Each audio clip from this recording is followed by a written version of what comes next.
اسلام محبتوں کا دین ہے اور حضور لوگوں کی قدر کیا کرتے تھے۔ صحابی کا نام ہے حضرت جریر بن عبداللہ رضی اللہ تعالی عنہ۔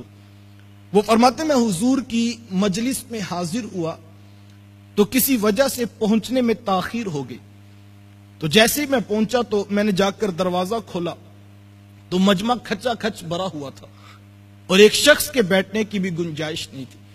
یار مجمع کیوں نہ آتا جب آمینہ کے لال خطاب کر رہے ہوں، جب دو جہاں کے سردار آقا گفتگو کرتے ہوں، اور جب حضور گفتگو کرتے تو پھر صحابہ تو جھولیاں پھیلا کر بیٹھ جاتے کہ حکمتوں کے موتی اپنی جھولیوں میں بھر لیں۔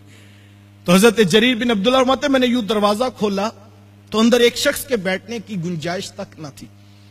تو فرماتے کہ اب ایک لمحے کے لیے رک گیا، چونکہ آداب مجلس یہ ہیں کہ جہاں پر جگہ ملے وہیں پر بیٹھ جاؤ، جو پہلے آئیں وہ آگے بیٹھیں اور بعد میں آنے والے پیچھے بیٹھیں، لوگوں کی گردنیں پھلانگ کر آگے آنے سے منع کیا گیا ہے۔ اور حضرت جریر بن عبداللہ رضی اللہ تعالیٰ عنہ وہ تو صحابی رسول تھے، اٹھ کر آگے تو آ ہی نہیں سکتے تھے، تو دل میں خیال آیا ہوگا کہ چلو آج آنکھوں کو زیارت نہیں ہو رہی لیکن کانوں کو رس گولتا لہجہ تو سنائی دے گا نا، تو سبق ہی یاد کرنا، چلو آج یہیں پر بیٹھ کر یاد کر لیتے۔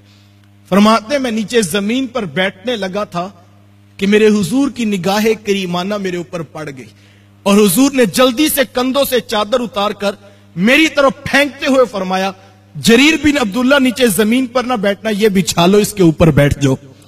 اللہ اکبر۔ میں کہتا ہوں یار کون خطیب ہے جو آج آنے والوں کو کندھوں سے چادر بھی اتار کے دیتا ہو؟ ہمارے معاشرے کی حالت تو یہ ہے کہ یہاں جو لیٹ آئے اگر خطیب صاحب کی نظر پڑ جائے تو اسے اسپیکر پہ رسوا کر دیا جاتا ہے کہ تو اب لنگر ٹائم پہ آ گیا، تو کھانا کھانے کے لیے آیا، تو پہلے سویا ہوا تھا۔ ہم تو لوگوں کو تانے دے کر پیچھے سے بھگا دیتے ہیں۔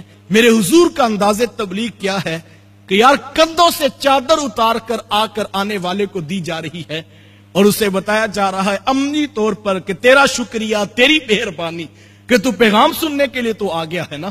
اور جب پیغام سنانے والا اتنا مخلص ہو تو پھر میرے خیال میں پوچھنے کی ضرورت نہیں کہ پیغام کتنی جلدی من کے اندر اتر جاتا ہے۔